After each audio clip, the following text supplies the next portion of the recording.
Right, good morning everybody.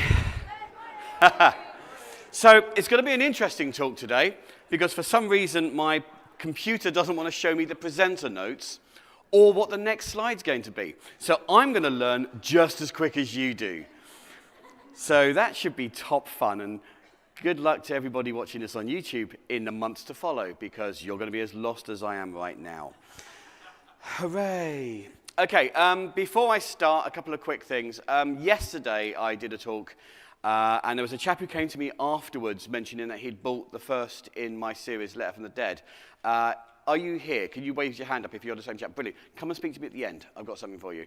Right, first of all, this is going to be an absolute improvisational smorgasbord of a talk because I have no clue what's going to turn up because this is the one that I did secondly.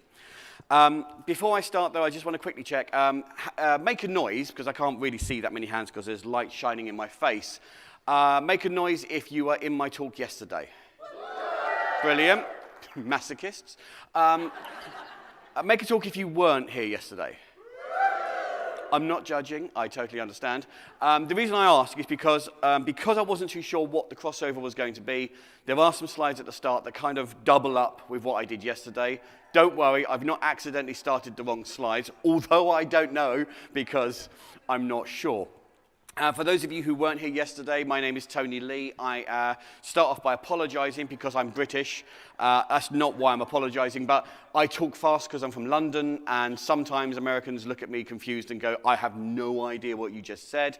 Really sorry about that. I'm going to do my best to go through this and answer some questions, so if you do have something you didn't pick up, let me know. But I do put a lot into my presentation, so you might find we run out of time. There's a lady there who will shoot me with a taser if I don't finish in time, so there is an element of that. I also know that yesterday people were saying that you didn't get to see the slides because the camera was panning with me. I know 20Books have the slides. They might be coming up on your screen if you're watching this virtually. You might be knowing better what I'm doing than I am today. But if you didn't get the slides, I've put a Dropbox link in the Facebook Vegas group on one of the replies so you can pick them up, and I'll do the same for this one as well. So first off, anybody here who's first time here, the question you're going to ask is, who are you? Because I'm quite new to the scene, so to speak. This is my first Vegas. It's my second 20Books conference, full stop. But although I've only been part of 20Books for just over 2 years, I have been a writer for over 35. I started as a games reviewer when I was a teenager, and I've written for film, TV, comics, graphic novels. I'm a multiple times New York Times best-selling writer. I've written for pretty much all of these people over the years for licenses like Doctor Who, Star Trek, DC Comics, Marvel Comics, stuff like that. But that's just explaining what I've done in the past. The reason I'm here is for the last 2 years, I've been working as Jack Gatland. I've been writing crime novels and thrillers and action thrillers and things like that. Started literally 2 years ago. Yesterday was the second anniversary of my first book, Letter from the Dead. And in that, thank you. But in that time, I've done a rapid release. To be perfectly honest, when I started this, I was in a position in the middle of a pandemic where nothing else was there for me, so I found myself having to create my own work. I moved into indies, I joined 20Books, it gave me the inspiration to do what I'm doing here. I'm an ex-journalist, so I type fast, and a lot of these were based on stories I'd written over the years, so it wasn't like I wrote all of these off the top of my head.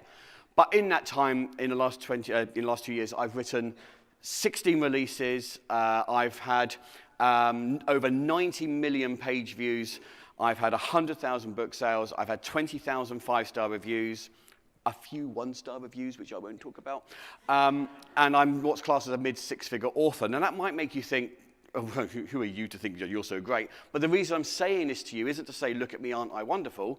Although I don't know if I'm saying that because my presenter slides aren't showing, but I'm saying that because when I started doing this, I didn't think I could do it because I don't believe I can write. I'm writing lots of books.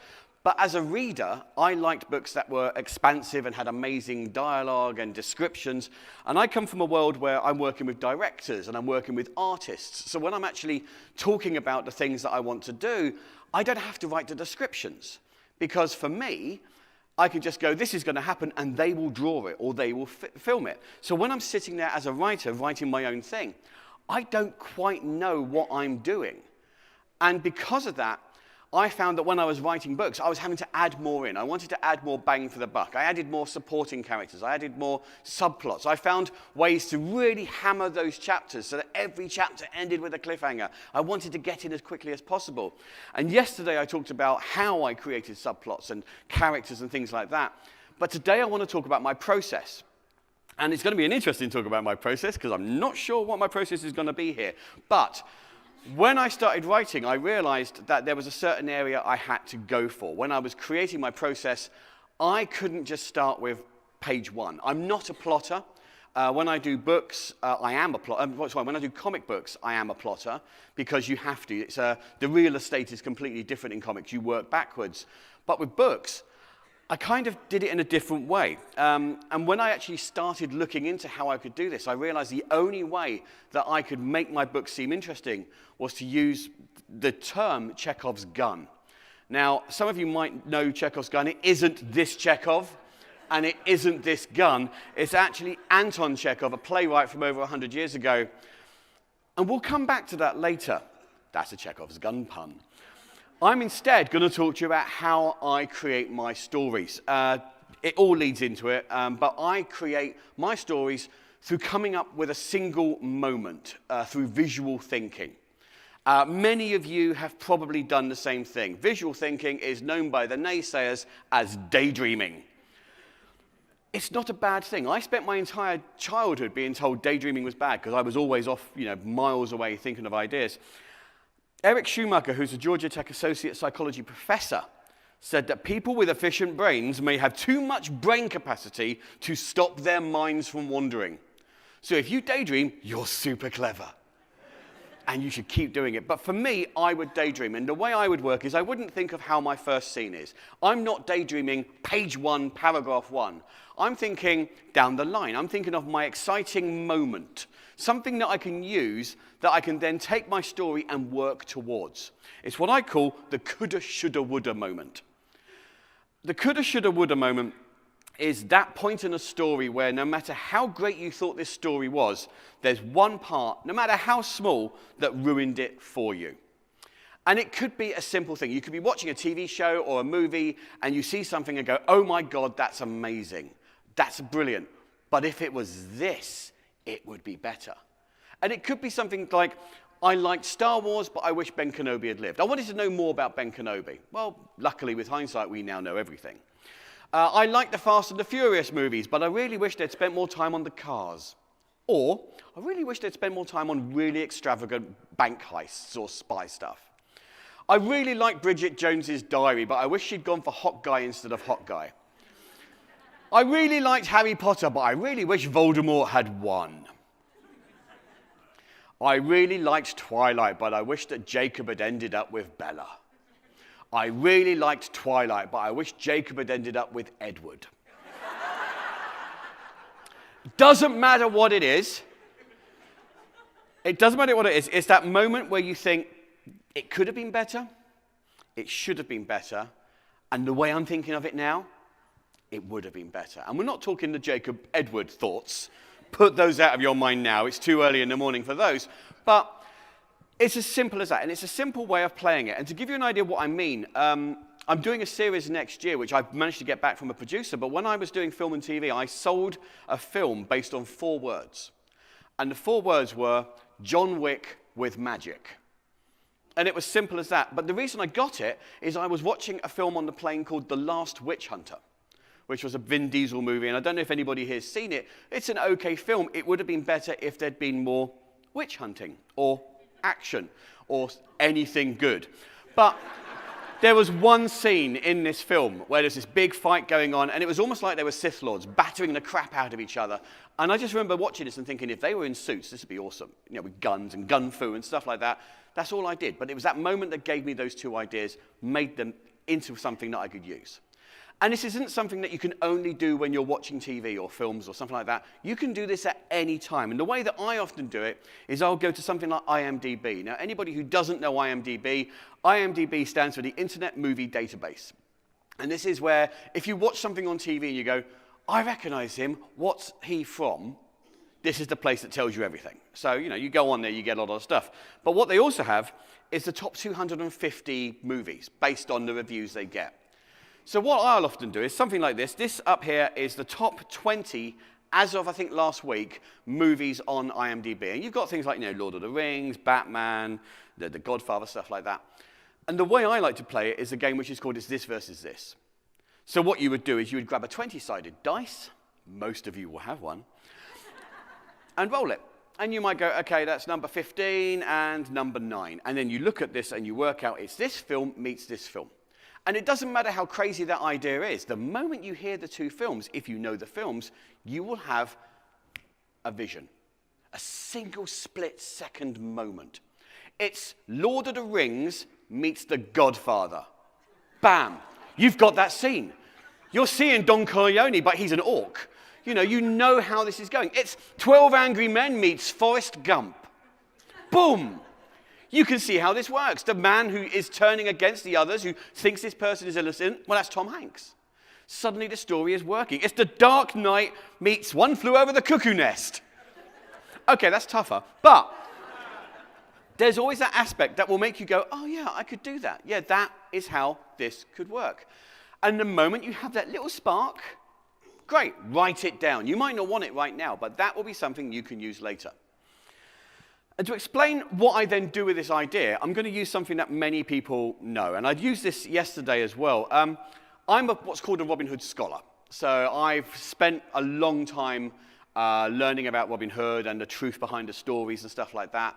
Robin Hood is somebody who's been around for hundreds of years. He's likely to have been based on a real person or a multiple of real people. But the stories have changed over the centuries. Most people, when they know Robin Hood, know there's Robin Hood, there's Maid Marian, and there's the Sheriff of Nottingham. These are the three people that are usually in all the stories. Currently, if you go back to the first stories, Marian didn't exist. She came in through May Day rituals in the 16th century. If you think of Sherwood Forest and Nottingham, well, that didn't exist because they were actually up near Huddersfield, which obviously, if you're not from England, it's like that far away, but really far. And all these things will change, but most people now know through film and TV and Disney Foxes, who make you question your sexuality when you're a child. So, most people know that Robin Hood is the good guy, Marian is his love interest, and the sheriff is the bad guy. It's kind of simple. So if I was to turn around to you and say, here's a scene that's about, 3/4 of the way through the story, Marian is about to be hanged by the sheriff for doing something, the sheriff's standing here going, moo-ha-ha, kill her, and the sheriff's looking at Marian, and Marian's got this noose around her neck, and she's going, you don't want to do this, you'll be sorry. And she's not scared, because up there, Robin Hood's with a bow and arrow, and he's going to, save the day. If you know the traditional story, and I say, what happens next? Most people will go, Robin saves Marian, Robin defeats the sheriff. But Marian could be the main character. Marian could save herself. The sheriff could be the main character, and Marian's a serial killer. We don't know because we've just come up with this moment, and it's completely up to us to decide how we're doing it. Now, yesterday, when I was talking about characters, I discussed how when you get to this moment, this scene, I really am, by the way, guessing what the next slide's going to be. When you get to this next scene, so far it's working well. When you get to the next scene, you can look at this and go, okay, I know it's going to be at this point of the story. I know we're going to work to it. I think this is great. We can definitely get here. But I need to know what the character's motivations are. That was yesterday. Today we're looking at the points, the moments that lead you to this thing. And when a writer is, for someone like myself, who's kind of half pantser when I'm writing my story, I know that's the point I've got to get to. I know that right there is the fun part. That's the bit I know what's going to happen. I don't know what happens beforehand, and I don't know what happens afterwards. But the journey to get there is very simple because I'm being a time traveler. I'm going backwards. Because the way that writers do it is we'll look at these three characters and go, okay, we know they're all in this position. How do we get there? And we play a game with us that many of you who have kids will have played. It's the game where you go, we're just going down the shops, and they go, why? I'm going to get some food. Why? Oh, we didn't have lunch, and I thought, why? Stop saying why. Why?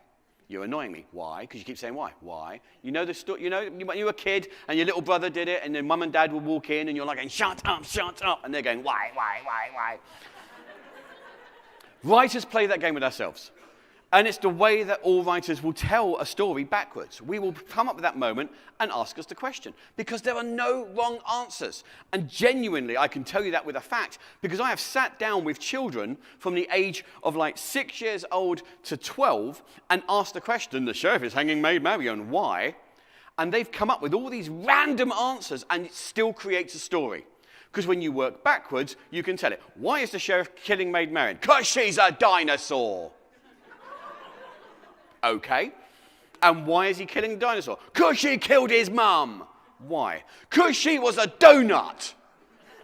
The story still works because you're working backwards. Okay, so the sheriff's mum's a donut and she's eaten by a dinosaur and now he's annoyed at dinosaurs. The story still works.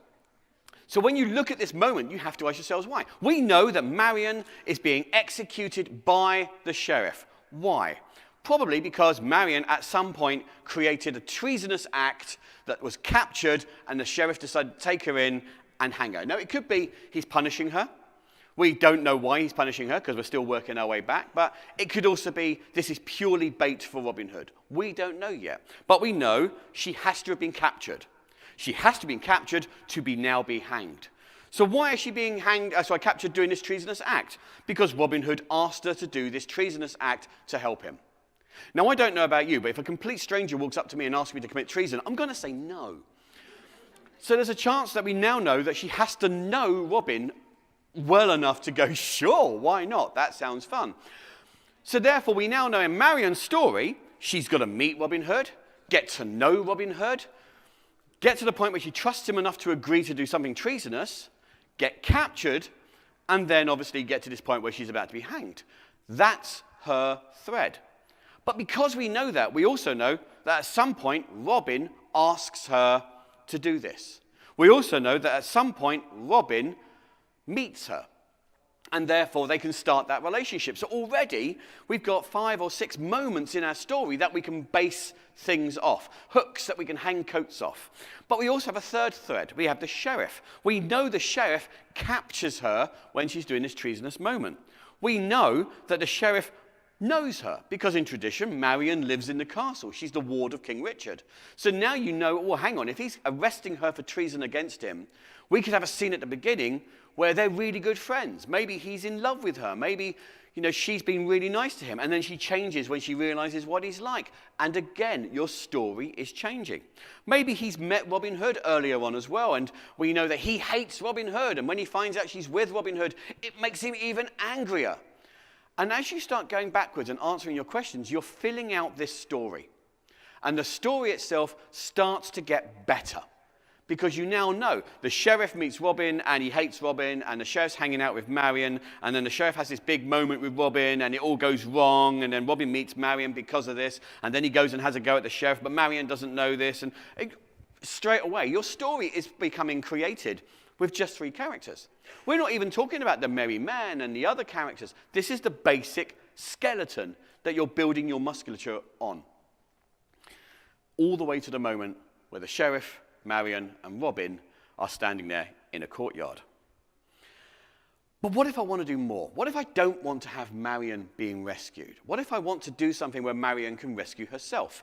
Well, that's where Chekhov's gun comes in. Now, I just want to know, put your hand up if you know what I mean when I say Chekhov's gun, because I'm curious how many people, shit.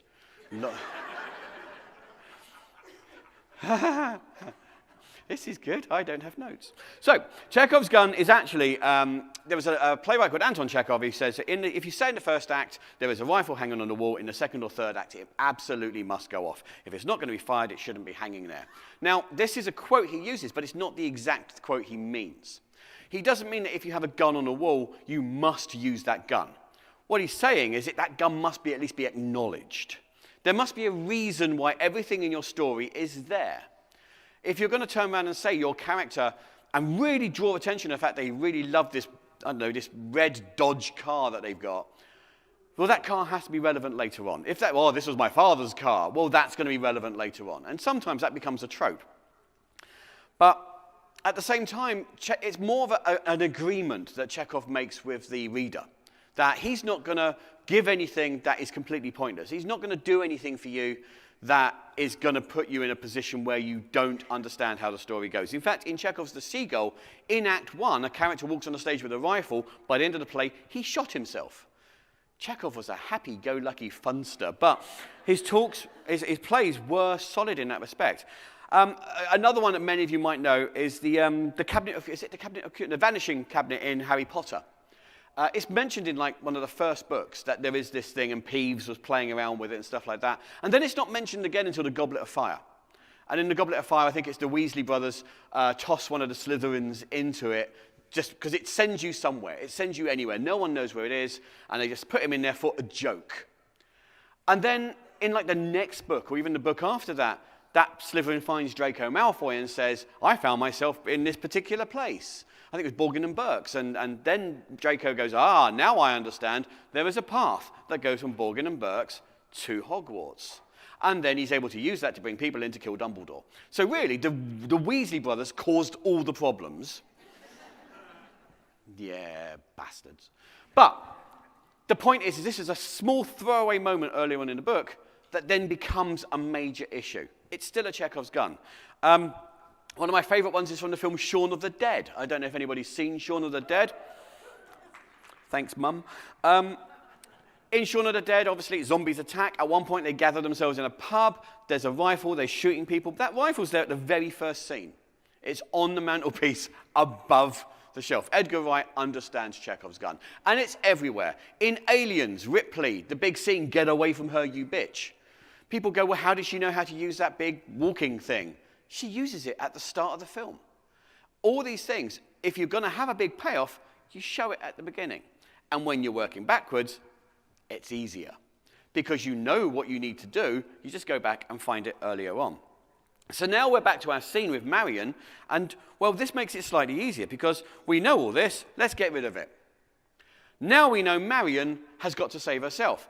So how do we do that? Well, we know she's going to maybe use a knife or a weapon or something. Maybe at the beginning, Robin Hood or the sheriff gives her this blade. That's a very important blade. In fact, if you watch the Kevin Costner Robin Hood, the sheriff does give her a blade, which she gives to Robin later on, and Robin uses in the film. But maybe in this case, she's given some kind of knife. Or maybe later on, she meets a guard or somebody who's a bit unhappy with the sheriff or something like that. It doesn't matter what it is, because when she's right before the moment of being hanged, that whatever will be the thing that she uses. She finds that she's still got the blade and she can cut the rope as she's being hanged. The guard that she's befriended realizes she's about to be executed and does something to save her. And in fact, if she's got a guard who's really evil at the start, she befriends him, makes him a good guy, and then he does this, that's a redemption arc for your supporting character you didn't even realize you had. And suddenly, more comes through. And this is why Chekhov's gun works, is because you can look at any problem and create a way to fix it. There are two types of Chekhov's gun. Chekhov's gun has the pocket pistols, and the pocket pistols are very much the instant Chekhov's gun. So, for example, I start a scene, and on the scene you see there is a banana skin on the floor. By the end of that scene, someone must slip on that banana skin. It's as simple as that. Because if they don't slip on the banana skin, it's been wasted. The scene has been wasted. And it doesn't have to be banana skin, but it's something that is instantaneous. The second one, of course, is the big guns. These are the things that you're casting out early on in the story that can then be used later on. And half the time, you're just casting your rod into the water. You don't actually know if you're going to need these things. You're throwing things scatterbombed into your story, and later on you can pull things out. And I know authors who have put something in book one that hasn't been used for books. And then they might go, oh my God, I didn't even realize I did that then. I was working all the way back then. Who's seen the TV show Babylon 5? Excellent, great, a lot of you, good. JMS does that. In like the third episode, there's Kosh Devorlon turns and talks to the Psychop. I can't think of a name for the moment. But in that one moment, he effectively gains this kind of backup of her mind, which like 2 or 3 seasons later, when it all goes wrong, they go, oh, we've got this. Boom. Small scene that is just mainly seen to be looked at as a character creation becomes a major plot point. JMS has admitted he didn't know he was going to use that. He just put it there just in case. Because if you've got these things in your pocket, you can pull them out at any time. Now, there are tropes, and you can use the tropes, or you don't have to use the tropes. These tropes are kind of things that often do get seen, but you can use them in, or, play them as you feel. Chekhov's classroom is a common one. You will have seen it. It's where later in a story, somebody remembers something that was told earlier on in a story. They might not even have been in the room because the writer hasn't written it properly, but they will remember something that happened. Oh my God, Dave said he was an alien. He was joking, but now I realize he didn't mean illegal alien. Yeah. Chekhov's gunman. Chekhov's gunman basically means there is a character in Act 1 who turns out to be super important in Act 3. Chekhov's gun is actually a person, not a gun. And this is often, again, important things like, oh gosh, Dave, my neighbor, who turned out to be the head of the CIA and saved us with his SWAT team at the end. That's great. But unless Dave earlier on is seen furtively putting SWAT team gear into a car and going, oh, fancy dress party, ha ha ha, then it's just going to come out of left field. You need to make sure it doesn't look like a trope. Chekhov's hobby. When something your character knows how to do, which is mentioned earlier on, is used later on to save the day. I've just come back with little Jess from her karate training. She's just got her black belt. Well, now we know she's going to get kidnapped and kick the shit out of someone. Man, I can't believe you're still knitting. I love knitting. Later on, they're going to stab someone with a knitting needle. Or knit for Britain. We don't know what it is, but there's going to be something they use. Chekhov's news. We've all seen it. Turn the TV on. Have you seen the news? Click. It's exactly what I want to see. When has that ever happened? It doesn't happen. These things don't happen. I want to see a film where they turn on the TV and then you just have 20 minutes of shit and adverts while they're going, what am I looking at? But it's true, the news, something that you see that, they're sitting in a bar and they're having a conversation, but up on the TV is a story about something going on. Cloverfield does this. In the beginning of Cloverfield, you see the meteorite hitting the water and they're talking about it. And then later on you realize that was that. Chekhov's guest star. I've already mentioned that. It's kind of, the person who turns up that turns out to be really important. You've got to be careful of it. Alfred Hitchcock's Psycho, they really turned that on its head because they had Janet Leigh in it as a main character, and she was like a big actress at the time. She was one of the biggest actresses of the time. She's in all the press, all the publicity, and she gets murdered like a 30% through the film. That was Chekhov's guest star. She turned up, and then she dies. It's somebody who turns out to be important or unimportant, but you're made to think it's the other way around. This is often, there's a TV show called Elementary that also had this issue. Sherlock Holmes thing with Johnny Lee Miller. They would, in the first season, they had like guest stars playing like, the murderer and things like that. And you would actually watch it and go, oh, the janitor killed them. How'd you know? Because I've seen him in the West Wing. And what they did, cleverly, is they started stunt hiring people to play the janitor. Oh my God, it's him, it's the janitor. He's now in it again. And you go, what? Oh, you're playing with me. Okay, I get that. Chekhov's guest star. Chekhov's legend.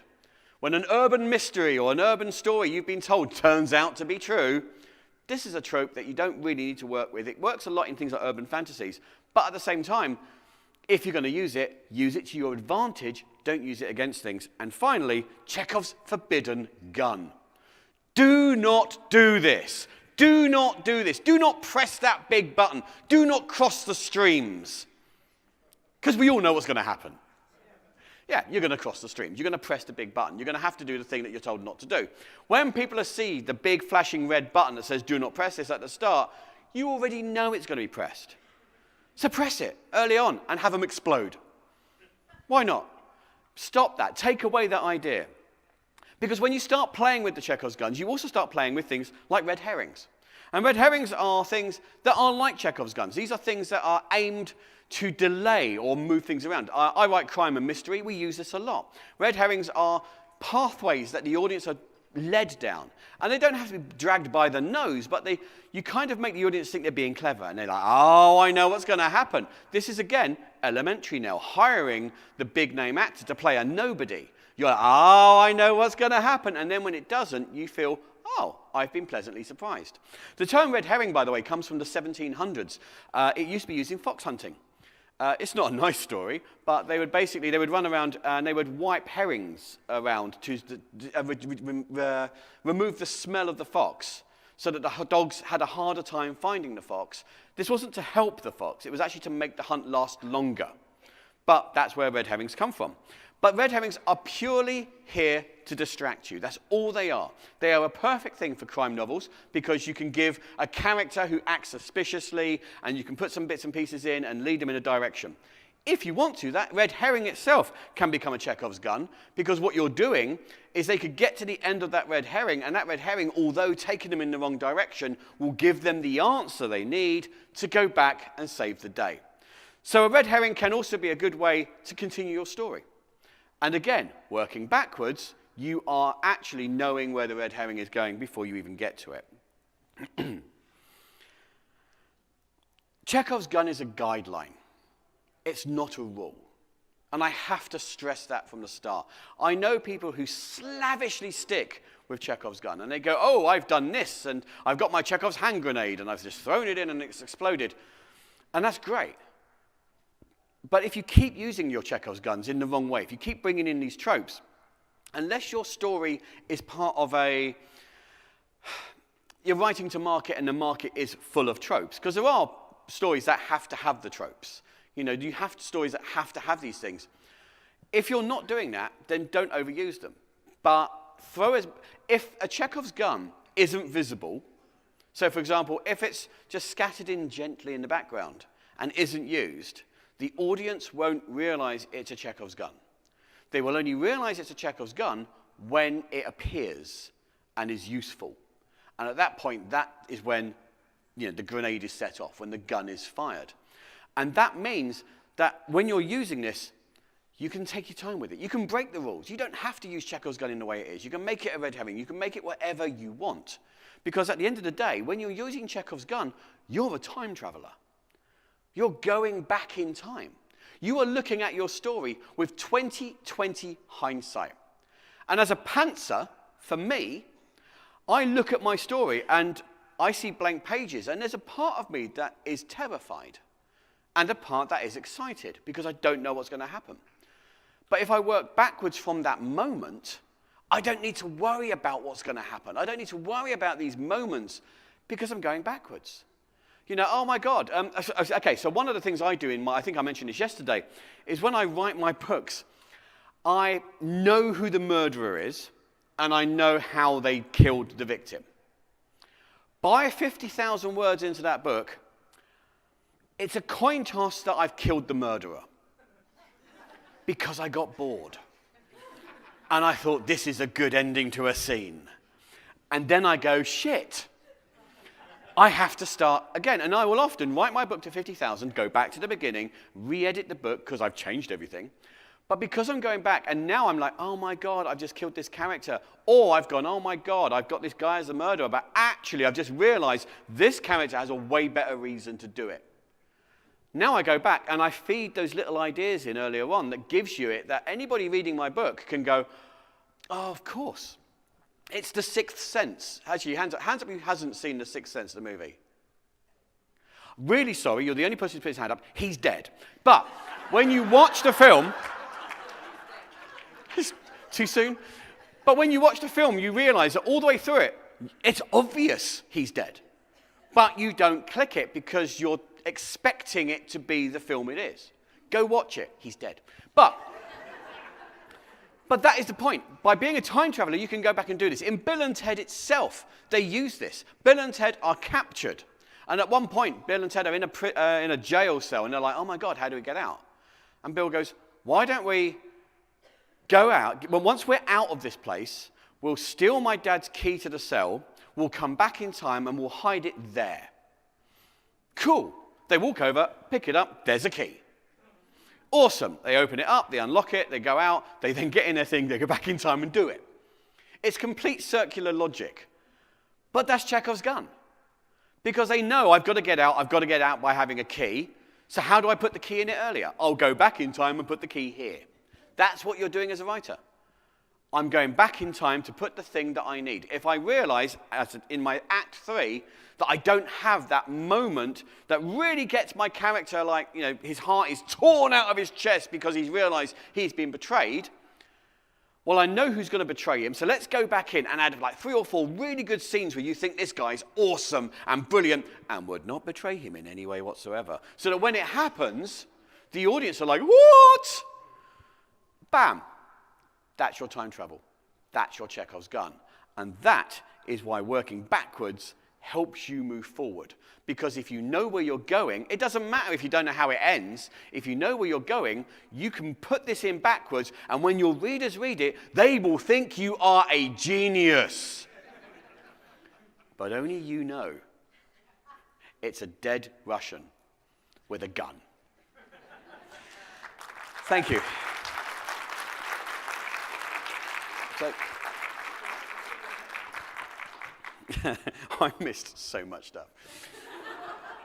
We've got about 10 or 15 minutes, I think, for questions. About 10 minutes for questions. So if you've got a question, come to this live mic.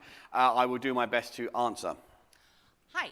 So I think a lot of us here write series, and you mentioned sprinkling things early in the series that can become Chekhov's gun later. Yeah.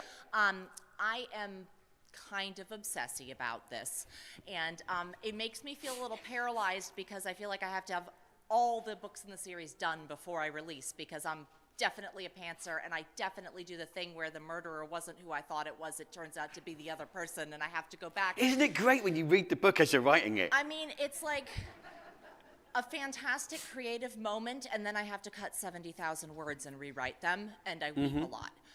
So how do you avoid, becoming lost? I mean the TV show, where No, I get that. In fact, Lost did that as well, and I think that's what you mean, isn't it? Basically, they threw in a ton of things in the first episodes they had no idea. They had a polar bear appear in the first episode of Lost. They never knew why. Right. And they actually worked on the basis that they hoped they'd get cancelled before they had to explain it. Genuinely, that's a genuine answer. They did not expect to have to explain it. And then they did. So, but no, you're absolutely right. So in my series, I write procedural crime. So I have a London-based procedural crime book. And in the first episode, I bring in DCI Monroe, who's a Scottish, like, the guy who runs it. And for some reason, in the end of, I think it's episode 1, my main character, the DI, is trying to solve his father's murder, who was a high-ranking detective. And he finds this mysterious crime room in his father's house. And on the wall is a picture of Monroe. And I'm like, oh, that could be good.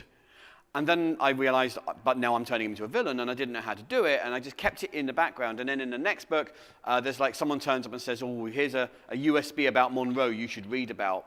And what I was doing, as I realized later, is my subconscious mind was saying, you need a better subplot for Monroe.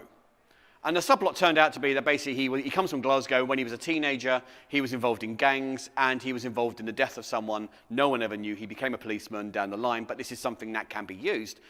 And once I realized what it was, what the trigger was to be pulled, I could use it. But it didn't matter until that moment in, I think it was book 5. No, it's book 7. No, book 8. Book 8 is where he eventually goes off and has to do stuff.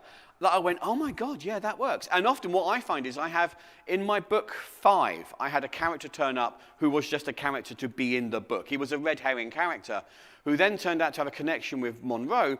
By book 6, he's involved in something else. By book 7, he turns up with something else. Book 8, Monroe's helping him. I didn't know when I first created him this was going to happen. Okay, so can you speak a little more as to damage control when you realize you do have a polar bear, as opposed to something that comes together in your mind as an author in later books? Or has that not happened to you? No, absolutely. There is a polar bear. And if you start at the beginning and say there is a polar bear, people will expect you to show the polar bear.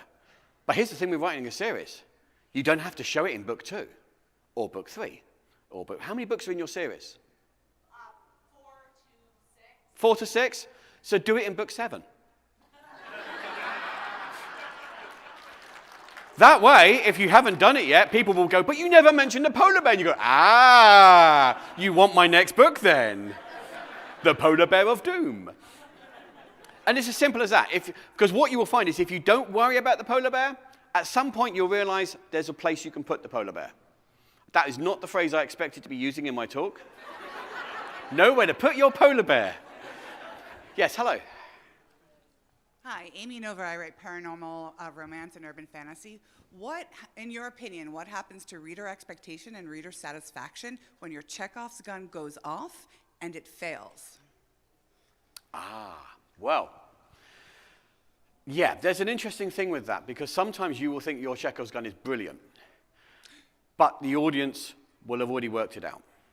And they might be it's anticlimactic sometimes. Is that what you mean, or? No. Like you intentionally set up your Chekhov's gun to be a try-fail. So, like, for example, a dagger is introduced in the beginning of the film. It maybe becomes obvious to your reader that that's the thing that's going to solve the problem. And then you double bluff them.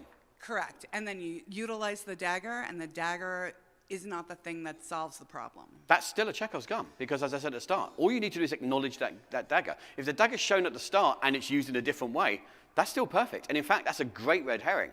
I often will have murder weapons that they go, for example, the most recent one I've done, I've killed Father Christmas repeatedly. Or Santa Claus repeatedly, because there's a murderer going around at Christmas killing people with Santa Claus hats. But the whole point is it's a poison, so it's ingested. So you're looking at these people who, there's a woman who basically is running a homeless shelter, and she's putting liquid into people's drinks and food, and you're like, that's the thing. But actually it's not. It's a contact poison that they find later on, and the woman is actually putting holy water into their food. But it leads into a completely separate thing, because I deliberately made them think this is how it goes, and that was the thing. But what you then do is you play a way of doubling around. So when I do it in my story is, she's the person who's putting the thing in that isn't the murder weapon, but she's still the killer. She's done it as well. But what you're doing is you're going, she's the killer. Oh, she's not the killer. Oh no, she's the killer. So you can play with the expectations, especially when you get several books in a scene and you know that they're expecting a particular trope, and then you just pull it out from underneath them. These are things that you can work. But no, absolutely, play with them. You know, they are your puppets. Make them dance. So is there any pitfall to, like, building up reader expectation that you know you're going to intentionally betray inside the story that could have your readers fall off and be like, screw this is terrible? No, absolutely. You can totally do that. There is no background, as long as, once you've done it, you do give them a donut or a treat or something. You can go, ha-ha, you were wrong, but here's something that you probably worked out which is right. So they don't feel stupid. They feel, you've befuddled me, but I guessed that bit. Okay. So, for example, with mine, my people will now be reading this and going, I thought she was going to kill him with that, but I knew there was something wrong with her.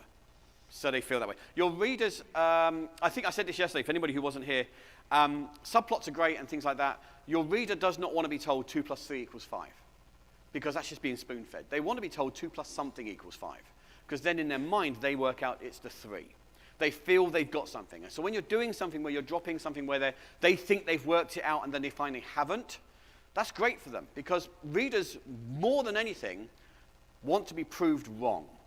They want to think they've got it and then find they haven't, because then they feel that the book is cleverer than them. And if the book is cleverer than them, then they think it's a good book. It's as simple as that. If they start the book and they get to the end and they go, I guessed this in page 3, that it's not good. I mean, my first book had a 1-star review on Amazon where somebody wrote, this is shit, I read halfway through the book, I knew who the killer was, the killer is this person. And I got Amazon to take it down, and they'd written it on Goodreads as well, and on Goodreads you can reply. And I replied and said, I'm sorry you didn't enjoy the book, it wasn't that person. And then I got a message from them like about 6 months later saying, I reread the book, I am so sorry, I was wrong, I expected it to be this. And then I just made sure I never spoke to them again and blocked them on all my social media. But Excellent. Does that help? Yeah, totally. Thank you so Thanks. much. I've got time for one more question. So anybody else? Okay, good. Okay, well, in that case, before I finish, hands, make a noise if you've never published yet, if you've not yet published. Okay, so I'm going to give you a little inspirational speech, because I've got time and I really don't know what I'm doing on my panel today. I am a writer, and I've been writing for 35 years. I started when I was 16 years old. I games reviewed. I worked as a journalist. I worked in comics. I worked in TV. I worked in film. And in the pandemic, I lost everything. I had film and TV was cancelled. Comic shops closed. Schools that I talked to were closed. Conventions stopped. Audio dramas were the only thing I wrote, and everybody was doing audio dramas. And I turned to independent publishing. And I didn't have a plan. but I knew I could do it. And I'd written one book like 10 years earlier purely to keep an intellectual property mine. And I was terrified. But I knew I could do it because I'd written stories and I understood how stories worked. And I did it and I published. And for those first few months, nothing happened, but I kept publishing. And by book 4, there was a turn. By book 5, I'd made my 50K. By book 6, I was giggling to myself, rocking backwards and forwards and terrified it was going to end. It will not end. If you put the work in, if you write the story, if you find people who are your tribe who can tell you what you're doing wrong more than what you're doing right, and you're all in this room, you will make it. Every single one of you will make it. I have faith in you. And if you do make it in like crime and in mystery, come and tell me. Because 1, I love to hear that. 2, you're my rival and I must kill you. Guys, thank you so much for enjoying the talk. If you've got any other questions, come find me. I will answer anything. I want you to come over here because I've got something for you as well. Thank you very much. Have a good day.